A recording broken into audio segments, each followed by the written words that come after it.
مبلغ بنوں سنتوں کا، خوب چرچا کروں سنتوں کا۔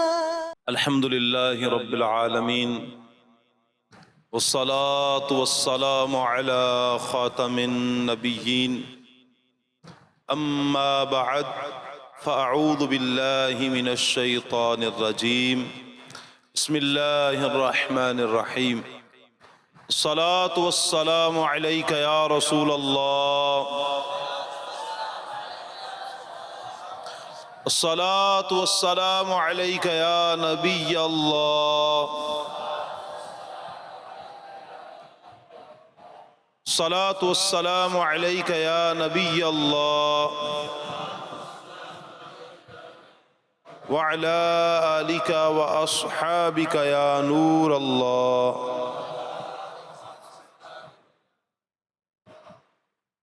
شفاعت فرمانے والے آقا مکی مدنی مصطفیٰ صلی اللہ علیہ وآلہ وسلم نے ارشاد فرمایا، جو مجھ پر صبح اور شام 10 مرتبہ درود پاک پڑھے گا، اسے قیامت کے دن میری شفاعت ملے گی۔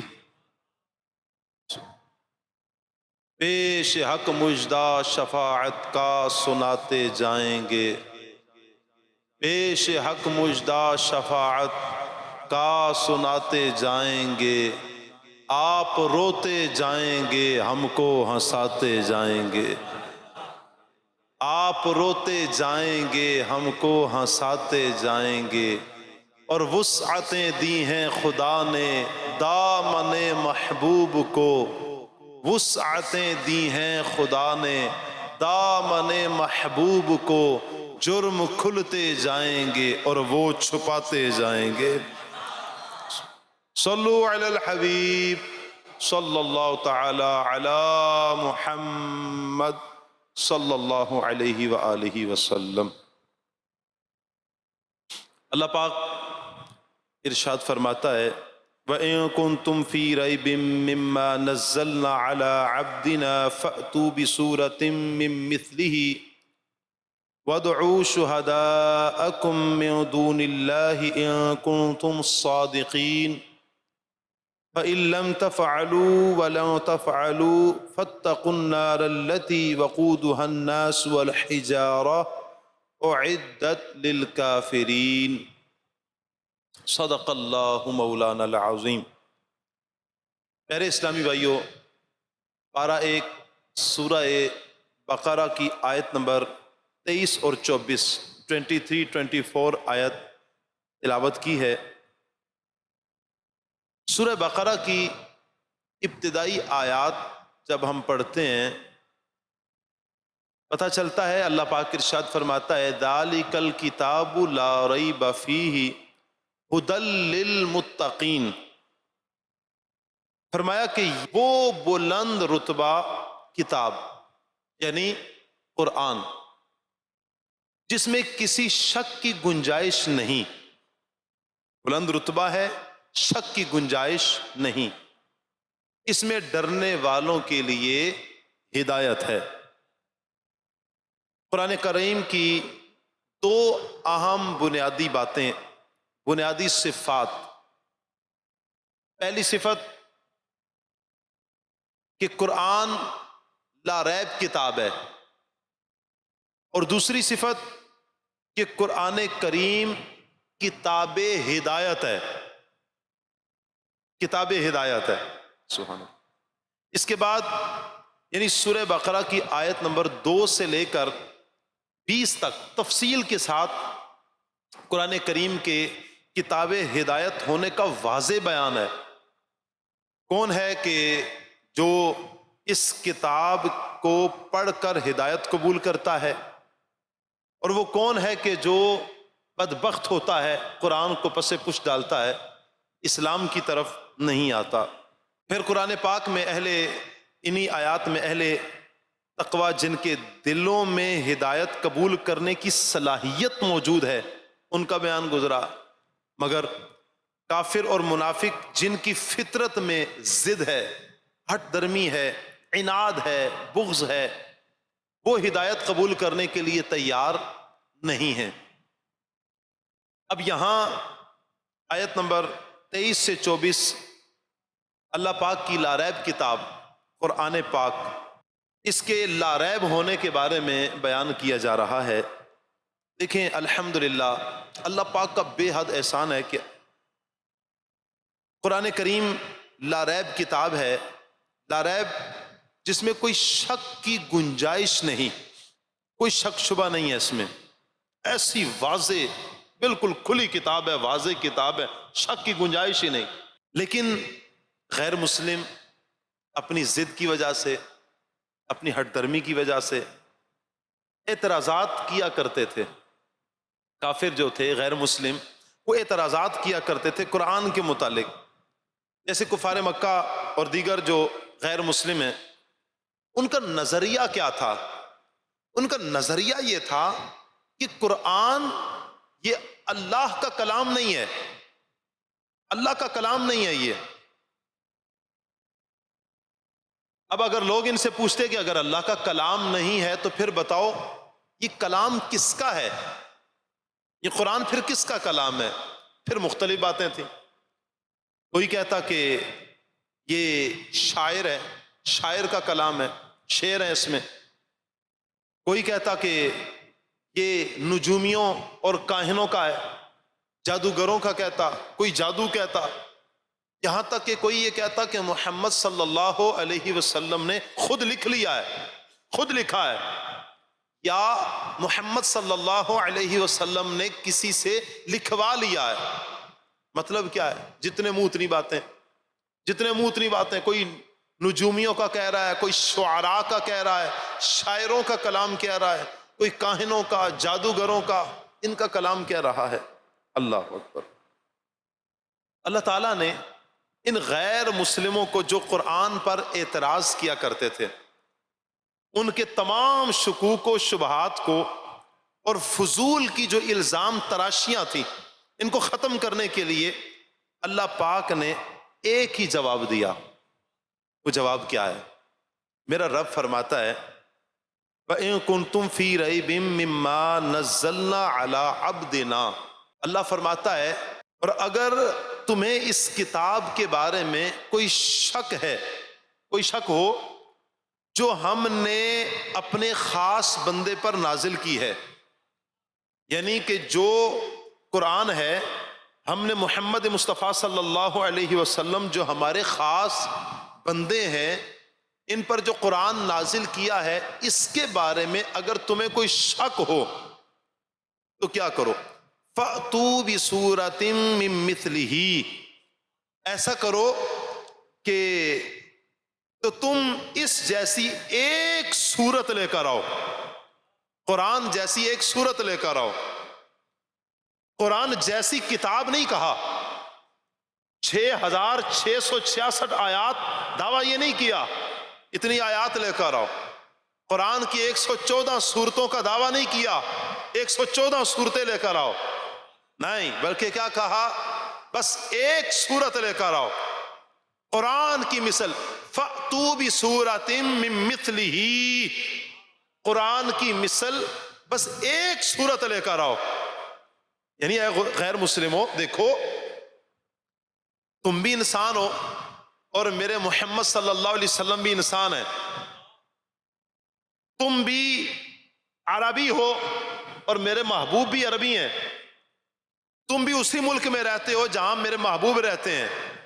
تم غور کرو کہ تمہارے اندر کتنے عربی دان ہیں، کتنے نجومی ہیں، کتنے کاہن ہیں، کتنے جادوگر ہیں، کتنے شاعر ہیں، اپنی زبان میں بہترین ملکہ رکھنے والے کتنے ہیں، کیسے کیسے ہیں۔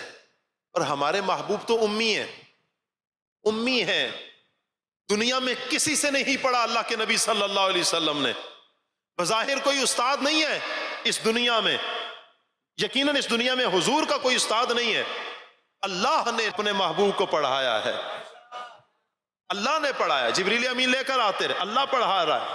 دنیا کا کوئی استاد میرے محبوب صلی اللہ علیہ وسلم کا نہیں ہے، میرے حضور امی ہیں۔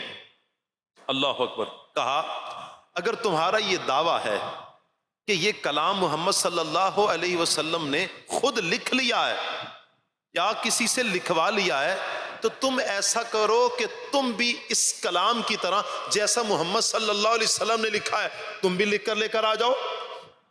یہی دعویٰ ہے کافروں کا، غیر مسلموں کا، کہ قرآن حضور نے لکھا ہے یا کسی سے لکھوا لیا ہے۔ میرے رب کا اعلان ہے کہ اگر تمہارا یہی دعویٰ ہے کہ محمد صلی اللہ علیہ وسلم نے قرآن کو لکھا ہے، تم بھی لکھ کر لے آؤ، تم بھی لکھ کر لے کر آؤ۔ اچھا کیا کرو؟ پھر کوئی پابندی نہیں ہے کہ کوئی ایک بندہ لکھے، نہیں، بلکہ جتنے تمہارے شاعر ہیں ان کو بھی جمع کر لو، سارے شاعر بیٹھ جائیں، بلکہ شاعروں کے ساتھ نجومیوں کو بھی بٹھاؤ، نجومیوں کے ساتھ کاہنوں کو بھی بٹھاؤ، جادوگروں کو بھی بٹھاؤ، جو تمہاری زبان کا ملکہ رکھنے والا بہترین ہے اس کو بھی بٹھا لو، بلکہ تم سارے ہی آ جاؤ، ساروں کو بلا لو۔ یہ اللہ پاک ارشاد فرما رہا ہے، اکیلے نہیں، بلکہ کیا کرو؟ وَادْعُوا شُهَدَاءَكُم مِّن دُونِ اللَّهِ إِن كُنتُمْ صَادِقِينَ۔ کہا کہ اللہ کے علاوہ اپنے سارے مددگاروں کو بلا لو، ساروں کو جمع کر لو اللہ کے سوا، اور سارے بیٹھ کر قرآن کی مثل ایک سورت بنا لو، قرآن کی طرح کی ایک سورت بنا لو۔ ہائے ہائے، سب شاعر جمع ہو جاؤ، سارے کاہن جمع ہو جاؤ، سارے نجومی جمع ہو جاؤ، جس کو اپنا مددگار تم مانتے ہو اپنا مددگار بنا لو، جو بھی کرنا ہے اسے بنا لو، اور سب مل کر بیٹھ کر کیا کرو؟ کہا کہ تم قرآن کی مثل ایک سورت بنا لو، تو کیا ہوگا؟ اللہ پاک فرماتا ہے فَإِن لَمْ تَفْعَلُوا، اور اگر تم نہ بنا سکو قرآن کی مثل، تم سارے مل کر بھی ایک سورت نہ بنا سکو، وَلَن تَفْعَلُوا، اور تم ہرگز نہیں بنا سکتے، یہ بھی دعویٰ ہے، اگر تم نہ بنا سکو، فرمایا وَلَن تَفْعَلُوا، اور تم ہرگز نہ کر سکو گے، قرآن کی مثل نہیں کام یہ کر سکتے، بنا نہیں سکتے، تو کیا کرو؟ اب فرماتا ہے میرا رب فَاتَّقُوا النَّارَ الَّتِي وَقُودُهَا النَّاسُ وَالْحِجَارَةُ أُعِدَّتْ لِلْكَافِرِينَ۔ اللہ فرماتا ہے پھر اس آگ سے ڈرو کہ جس کا ایندھن آدمی اور پتھر ہیں، اور جس کو ہم نے کافروں کے لیے تیار کر کے رکھا ہے، اعدت للکافرین، کافروں کے لیے تیار کی گئی ہے وہ، اس جہنم سے بچو، ڈرو کہ جس کا ایندھن آدمی اور پتھر ہیں، اس آگ سے ڈرو کہ جس کا ایندھن آدمی اور پتھر ہیں، جو کافروں کے لیے تیار کی گئی ہے۔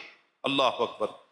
تو پیارے اسلامی بھائیوں، یعنی اگر تم سب مل جل کر بھی ایک چھوٹی سی صورت بھی نہیں بنا سکو، تو واقعی تم بنا بھی نہیں سکو گے، تو جان لو کہ تم جھوٹے ہو اور میرے محبوب سچے ہیں۔ اس آیت مبارکہ میں جو دو آیات پڑھی ہیں، کئی ایک باتیں اس سے ہمیں معلوم پتہ چلتی ہیں۔ سب سے ایک پہلی بات کہ اللہ اپنے محبوب سے بڑا پیار فرماتا ہے، اللہ اپنے نبی سے بڑا پیار فرماتا ہے، بے پناہ اللہ کو اپنے محبوب پیارے ہیں، بہت پیار فرماتا ہے میرا مالک۔ دیکھیں غیر مسلموں کو حضور کی سچائی پر اعتراض تھا، میرے حضور کہہ رہے ہیں یہ اللہ کا کلام ہے، وہ کہہ رہے ہیں نہیں جادوگروں کا ہے۔ میرے حضور کہہ رہے ہیں یہ اللہ کا کلام ہے، وہ کیا کہہ رہے ہیں؟ وہ یہ کہہ رہے ہیں کہ یہ اوروں کا کلام ہے، کسی اور نے لکھا ہوا ہے، کاہنوں کا ہے، جادوگروں کا ہے، کسی اور نے لکھا ہوا ہے۔ ہائے ہائے، غرض کہ انہیں صداقت مصطفیٰ پر اعتراض تھا، حضور کی سچائی پر اعتراض تھا۔ دیکھیں اعتراض کیا کافروں نے کس پر؟ اللہ کے نبی صلی اللہ علیہ وسلم پر۔ اعتراض کافروں کا تھا، غیر مسلموں کا تھا حضور پر، لیکن جواب میرا اللہ عطا فرما رہا ہے۔ کیسا پیار ہے اپنے محبوب سے کہ جواب اللہ عطا فرما رہا ہے۔ اور قرآن کی صداقت پہ شک تھا، میرے حضور کہہ رہے ہیں کہ یہ قرآن اللہ کا ہے، اللہ کی کتاب ہے، اللہ کی طرف سے نازل شدہ ہے، اور وہ ماننے کے لیے تیار نہیں ہے، حضور کی سچائی، حضور کی صداقت ماننے کے لیے تیار نہیں۔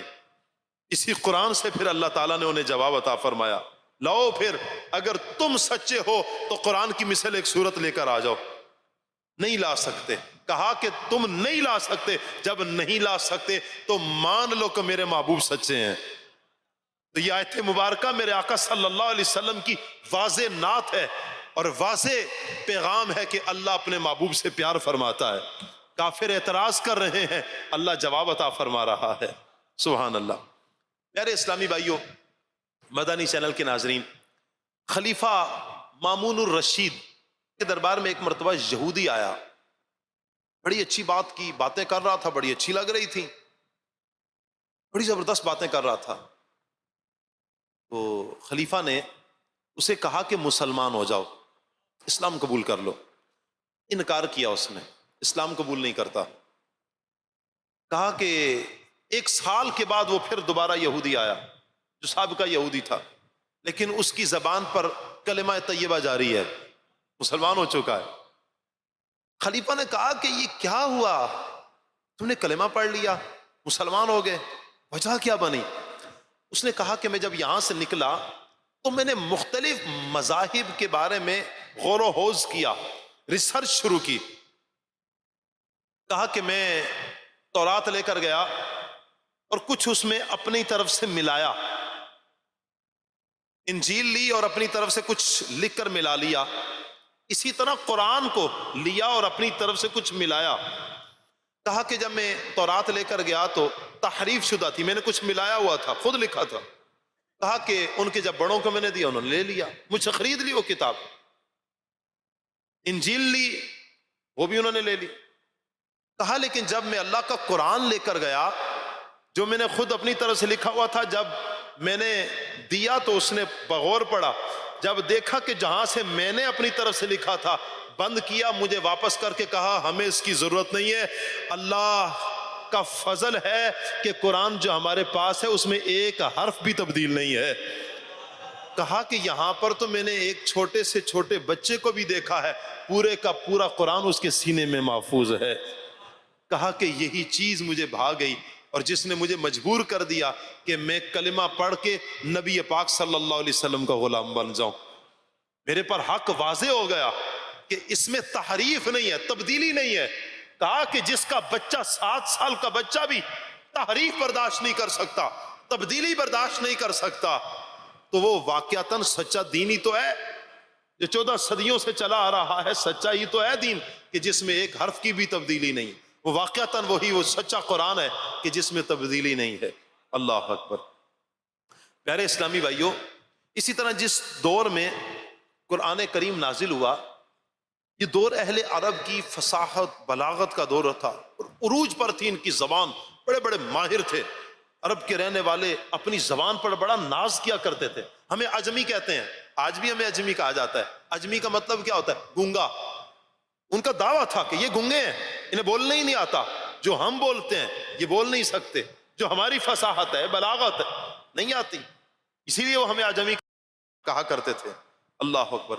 اور پھر شاعری، ایسی ایسی شاعر کہ اپنے شعر لکھتے اور کعبے کی دیوار کے ساتھ لگایا کرتے تھے، اور پھر اس پر وہ بڑی ڈھٹائی کے ساتھ کہ میں نے بڑا لکھا ہوا شعر لکھا، کوئی مقابلہ کر لے۔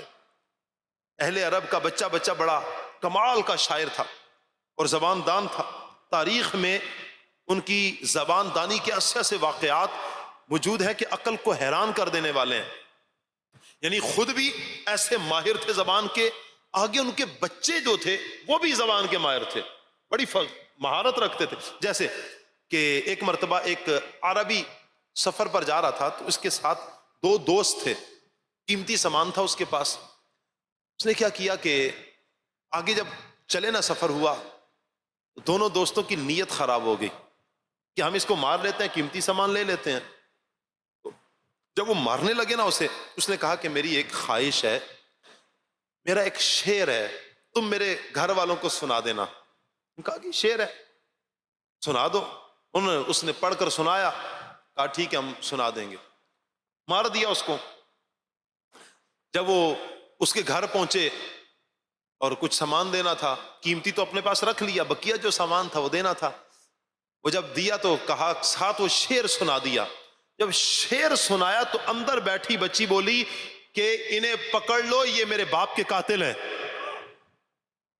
کیا شعر ہوگا کہ اس نے لکھا، کہ بولا کیا ہوگا، اور اندر بیٹھی بچی کیا کمال کا جاننے والی تھی، اس نے کہا ان کو پکڑو، یہ دونوں میرے باپ کے قاتل ہیں۔ انہیں پکڑا گیا، تفتیش کی گئی، واقعتاً وہ ان کا قاتل جو ہے نا وہ ثابت ہو گیا کہ یہ قاتل ہیں۔ یہاں پر غور کیجئے، اس دور میں قرآن نازل ہو رہا ہے کہ جس دور میں عربی زبان میں مہارت رکھنے والے لوگ ہیں، کیسی کیسی مہارت رکھنے والے لوگ ہیں۔ اللہ اکبر۔ اب دیکھیے کہ ان لوگوں کو اللہ کا قرآن کیا دعوت دے رہا ہے، فَأْتُوا بِسُورَةٍ مِّن مِّثْلِهِ، کیا کرو، کہا کہ تم اس جیسی بس ایک سورت لے کر آؤ، تمہیں ناز ہے اپنی زبان پر، تم بڑے بڑے شاعر ہو، اپنی فصاحت پر، اپنی بلاغت پر، اپنی زبان پر، اپنے کلام پر بڑی مہارت رکھتے ہو، کیا کرو، تو قرآن کی سورتوں کی طرح ایک سورت تم لے کر آ جاؤ۔ آئے ہائے، مگر قربان جائیے، یہ کلام الہی ہی ہے، یہ کتاب کریم بے مثل کتاب ہے۔ اہل عرب 23 سال تک اسلام کا مقابلہ کرتے رہے، دین اسلام کو دنیا سے مٹانے کی ہر کوشش کی، انہوں نے تن من دھن کی بازیاں لگا دی، جنگیں کی، قتل کیے، غلام بنائے، لیکن انہوں نے بڑا کچھ کیا، لیکن قرآن کا مقابلہ کرنے کی سکت ان میں نہیں تھی کہ قرآن کا مقابلہ کر سکیں، قرآن کے بارے میں کچھ کہہ سکیں، ایک سورت لے کر آئے، یہ طاقت ان میں نہیں تھی کہ قرآن کی طرح کی ایک سورت لے کر آئے۔ یہ سب مل کر بھی قرآن جیسی ایک سورت، بلکہ سورہ کوثر جو قرآن کی سب سے چھوٹی سورت ہے، سورہ کوثر، اس کا مقابلہ کرنے کی بھی کسی میں طاقت نہیں تھی، اس کا مقابلہ کرنے کی اس طرح کی سورت بھی کوئی نہیں لا سکتا۔ جبھی تو اعلیٰ حضرت امام اہل سنت کہتے ہیں، تیرے آگے یوں ہیں دبے لچے، تیرے آگے یوں ہیں دبے لچے فصحاء عرب کے بڑے بڑے، تیرے آگے یوں ہیں دبے لچے فصحاء عرب کے بڑے بڑے، کوئی جان منہ میں زبان نہیں بلکہ جسم میں جان نہیں۔ حضور کی بارگاہ میں بڑے بڑے جو فصحاء ہیں، عرب کے بڑے بڑے عربی دان، ان کی کیفیت یہ ہے کہ حضور کے سامنے ایسا لگتا ہے ان کی زبان نہیں، بلکہ یوں لگتا ہے کہ جسم میں جان ہی نہیں ہے۔ وہ کلام میرے مصطفیٰ جان رحمت صلی اللہ علیہ وسلم کا ہے، سبحان اللہ۔ اور پیارے اسلامی بھائی اور مدنی چینل کے ناظرین، یہاں ایسا بھی نہیں ہے کہ جب یہ دعویٰ کیا گیا تو لوگوں نے کوشش نہیں کی، کوشش کی لوگوں نے قرآن کی مثل لانے کی کوشش کی۔ جیسے ایک اعرابی تھا جو بڑا فصیح و بلیغ، بڑی مہارت رکھنے والا شاعر تھا، اس نے جب یہ کلام سنا، قرآن پاک کی ایک آیت مبارکہ سنی، وہ قرآن پاک کی آیت کیا ہے، فَلَمَّا اسْتَيْأَسُوا مِنْهُ خَلَصُوا نَجِيًّا، ترجمہ کنز العرفان، پھر جب وہ بھائی اس سے مایوس ہو گئے تو ایک طرف جا کر سرگوشی میں مشورہ کرنے لگے۔ بس یہ آیت کریمہ سنی تو فوراً کہنے لگا یہ کسی انسان کا کلام ہی نہیں ہے، خود بہت بڑا شاعر ہے، عربی دان ہے، لیکن مدنی چینل کے ناظرین، فیضان مدینہ موجود حاضرین، وہ کہنے پر مجبور ہو گیا کہ یہ انسان کا کلام ہی نہیں ہے۔ اسی طرح ایک امام محمد بن مسلم نحوی بیان کرتے ہیں کہ ایک روز ہم اعجاز قرآن یعنی قرآن کے معجزہ ہونے کے متعلق باتیں کر رہے تھے، وہاں پر ایک فاضل شیخ تھا، وہ بولا کہ آخر قرآن کریم میں ایسی کون سی بات ہے کہ کوئی بھی اس کا مقابلہ نہیں کر پایا، میں صرف 3 دن کے اندر اس کے مقابلے پر کچھ لکھ کر لے کر آتا ہوں۔ ہاں ٹھیک ہے، اس نے قلم لیا، کاغذ لیا اور کمرے میں بند ہو گیا، بند کر دیا کمرہ، میں لکھ کے لے کر آتا ہوں۔ 3 دن کے بعد جب اس کا کمرہ کھولا گیا، اس کا ہاتھ وہیں پر رکا ہوا ہے، قلم سوکھ چکا ہے، اور وہ حیران ہے کہ میں اس قرآن کے مقابلے میں ایک حرف بھی کیا لکھوں، ایک حرف بھی نہیں لکھ سکا وہ۔ یہ ہے قرآن کا اعجاز، عاجز کر دیا قرآن نے، کوئی بھی مقابلہ نہیں کر سکا میرے اللہ کی اس لاریب کتاب کا، اس پیاری کتاب کا۔ اللہ اکبر۔ حضرت ابو ذر غفاری رضی اللہ تعالیٰ عنہ صحابی رسول ہے، آپ کا ایک بھائی، بڑے بھائی تھے، شاعر تھے، عربی دان تھے. آپ فرماتے ہیں کہ وہ ایک مرتبہ مکہ مکرمہ گئے تو کچھ دن وہاں پر رہے، اور جب واپس آئے تو میں نے وہاں کے حالات پوچھے. کہا کہ جب میں نے حالات پوچھے تو میرے بھائی نے مجھے کہا کہ وہاں میری ایک شخص سے ملاقات ہوئی جو یہ دعویٰ کر رہا تھا کہ میں اللہ کا رسول ہوں.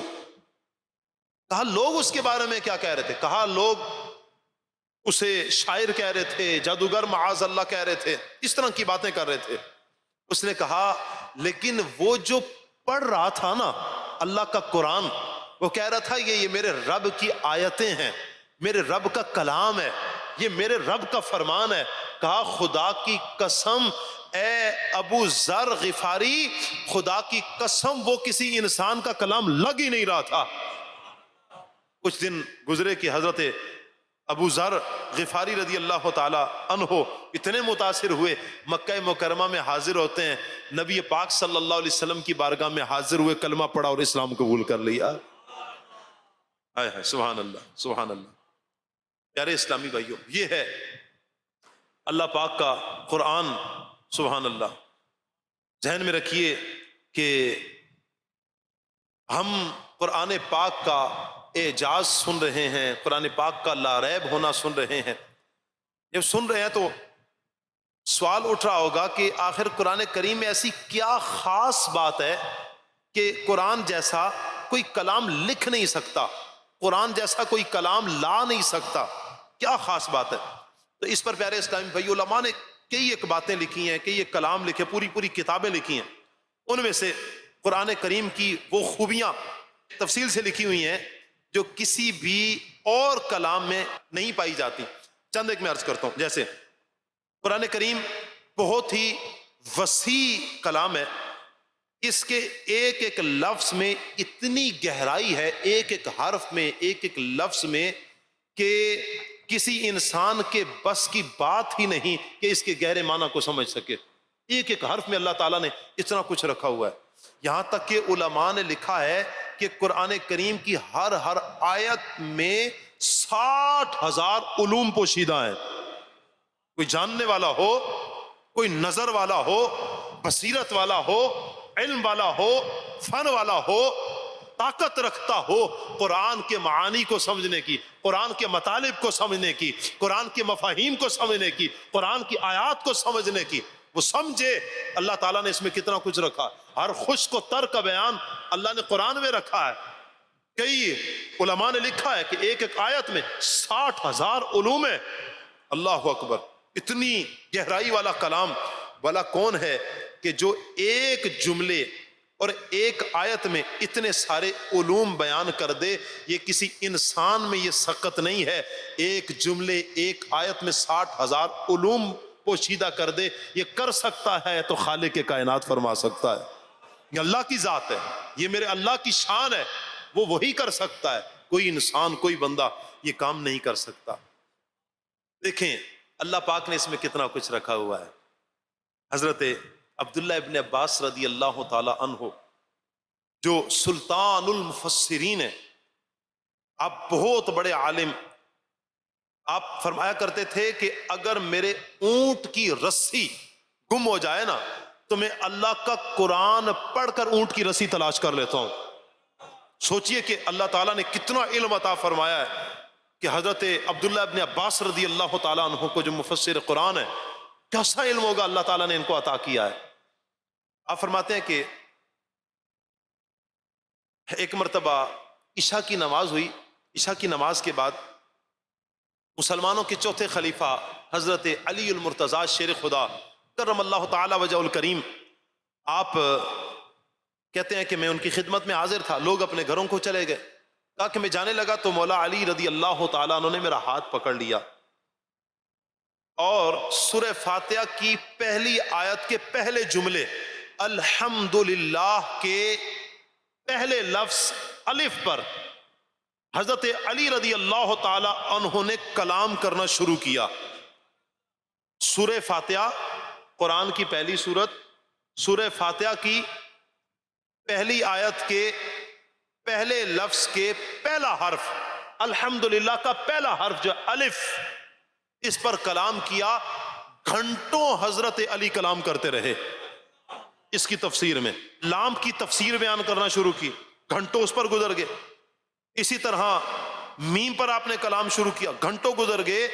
یوں ہی حضرت علی نے صرف الحمدللہ کی تفسیر بیان کی، ساری رات گزر گئی. ادھر سے اذان کی آواز آنا شروع ہو گئی اور حضرت علی رضی اللہ تعالی عنہ نے صرف الحمدللہ کی تفسیر بیان فرمائی. مدینۃ العلم کے دروازے ہیں، ان کی شان کا عالم یہ ہے، تو نبی پاک صلی اللہ علیہ وسلم کی شان کا عالم کیا ہوگا؟ جو علم کے شہر ہیں، جو خود کہتے ہیں میں علم کا شہر ہوں، علی اس کا دروازہ ہے. تو جو دروازہ ہے ان کی شان کا عالم یہ ہے، الحمدللہ کی تفسیر بیان کریں، ساری رات گزر جائے تو امام الانبیاء صلی اللہ علیہ وسلم کے علم کا عالم کیا ہوگا؟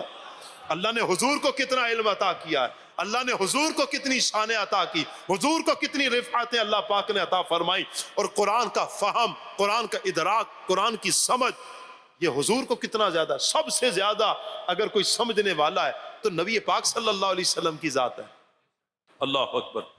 اسی لیے پیارے اسلامی بھائیوں، قرآن پاک وہ اللہ تعالیٰ کی لا ریب کتاب ہے کہ غیر مسلم اگر اس کو پڑھتے ہیں تو پڑھ کر، کلمہ پڑھ کر اسلام قبول کرنے پر مجبور ہو جاتے ہیں، اگر کوئی دل سے اس کو پڑھتا ہے، سمجھتا ہے. جیسے مسلمانوں کے دوسرے خلیفہ حضرت عمر بن خطاب رضی اللہ تعالی عنہ، ایک روز آپ مسجد میں لیٹے ہوئے تھے کہ آپ کے کان میں آواز پڑی کہ کوئی شخص بلند آواز سے کلمہ پڑھ رہا تھا.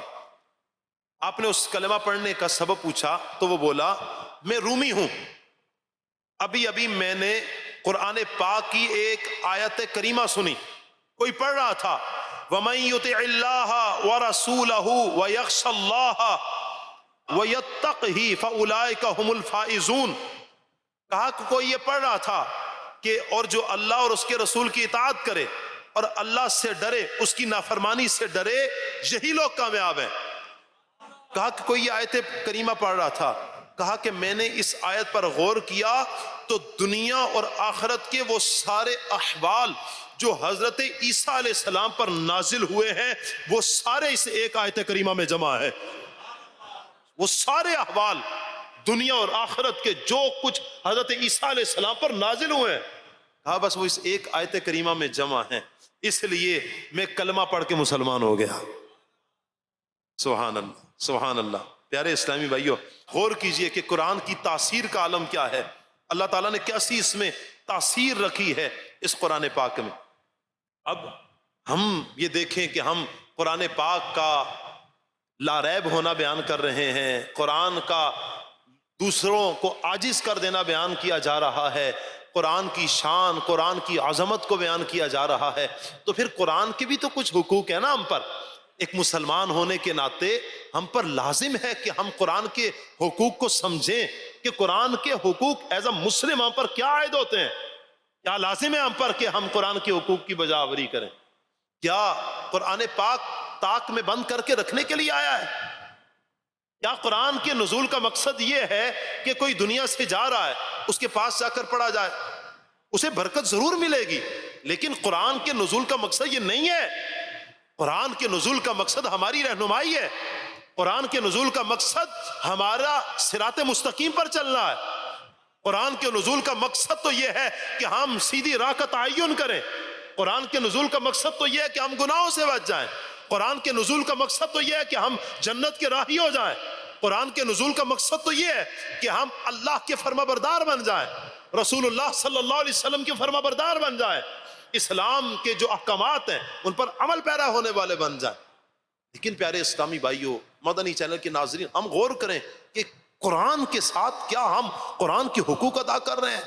ہائے ہائے، دیکھیں قرآن کتنی سعادت والی کتاب ہے، کتنی برکتوں والی یہ اللہ تعالیٰ کی کتاب ہے. یہ وہی کتاب ہے کہ جس کا ایک حرف پڑھیں تو اللہ 10 نیکیاں عطا فرماتا ہے. میرے حضور نبی رحمت صلی اللہ علیہ وسلم نے فرمایا، میں نہیں کہتا کہ الف لام میم یہ ایک حرف ہے، بلکہ الف ایک حرف ہے، لام ایک حرف ہے، میم ایک حرف ہے. یہ الف لام میم پڑھنے والے کو 30 نیکیاں اللہ پاک عطا فرماتا ہے. ایک ایک حرف میں اللہ تعالیٰ نے اس میں کیا کچھ رکھا ہوا ہے. جہاں پر اس میں ہدایت ہے، نور ہے، سعادت ہے، وہیں پر اس قرآن کو اللہ تعالیٰ نے برکت والا بھی بنایا ہے.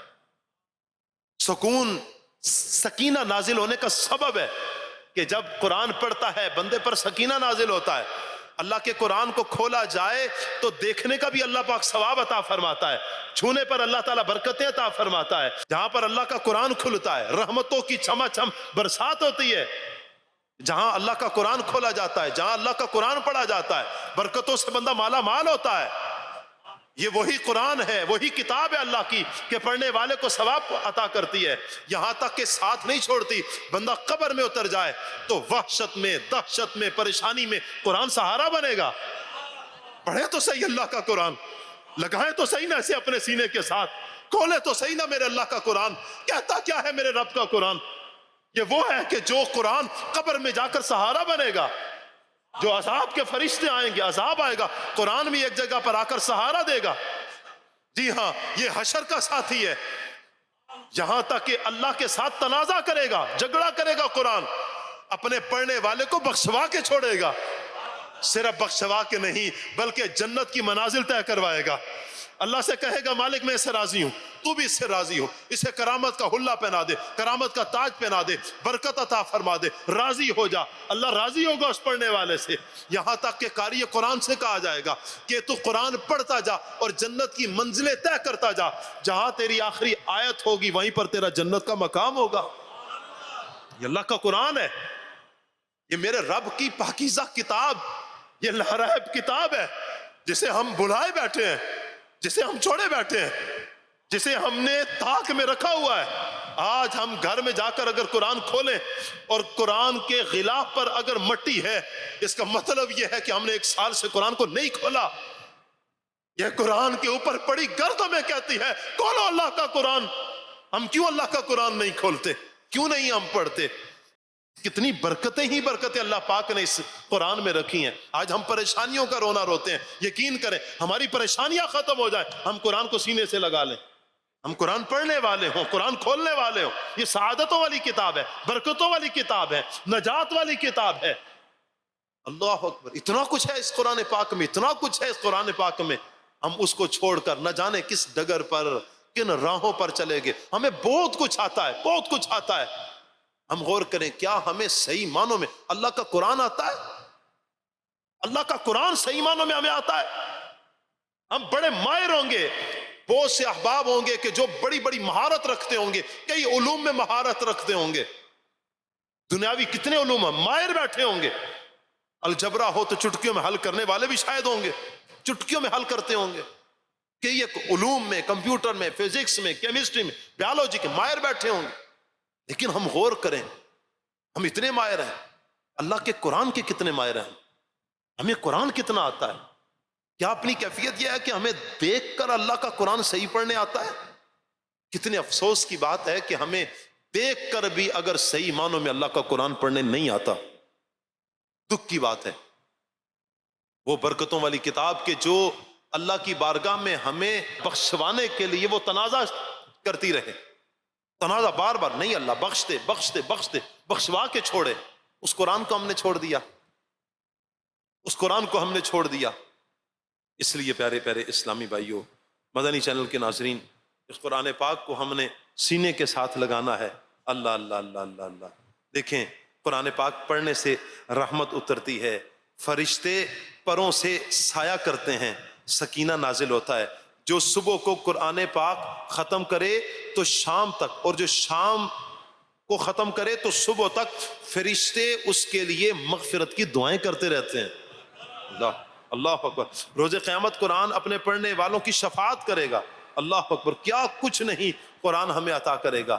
تو اس لیے پیارے پیارے اسلامی بھائیوں، مدنی چینل کے ناظرین، بس قرآن سے ہمارا رشتہ مضبوط ہونا چاہیے، قرآن سے ہمارا تعلق مضبوط ہونا چاہیے. دیکھیے میری اور آپ کی پیاری پیاری دینی تحریک دعوت اسلامی یہ کیسی قرآن کی خدمت کرنے والی ہے کہ آج ہمارے علاقوں میں ہم غور کریں، ملک و بیرون ملک میں کئی ایک ہزاروں کی تعداد سے مدارس المدینہ ہے.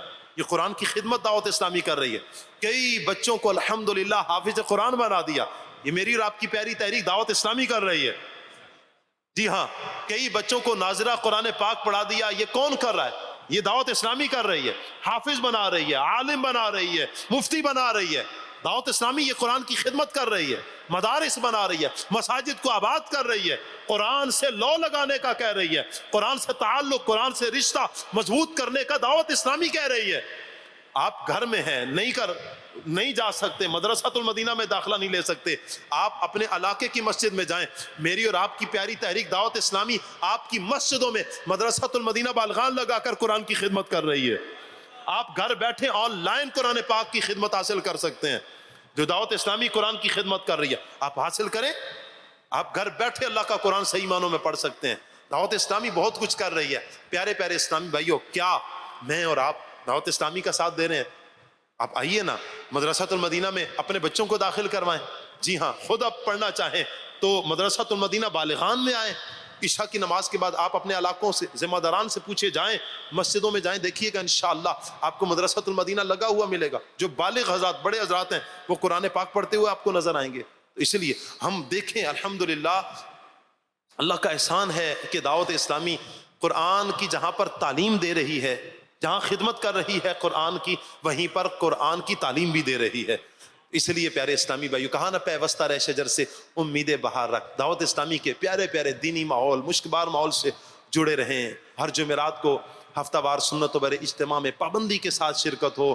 ہر ہفتے کو قبلہ شیخ طریقت امیر اہل سنت مدنی مذاکرہ فرماتے ہیں. مدنی مذاکرہ دیکھنے کے عادی بن جائیں، مدنی قافلوں کے مسافر بن جائیں. انشاءاللہ دعوت اسلامی کے دینی ماحول سے جڑے رہیں گے، انشاءاللہ برکتیں ہی برکتیں ہمیں نصیب ہوں گی. اللہ پاک سے دعا ہے اللہ پاک عمل کی توفیق عطا فرمائے. آمین بجاہ خاتم النبیین صلی اللہ علیہ وسلم. میں مبلغ بنوں سنتوں کا، خوب چرچا کروں سنتوں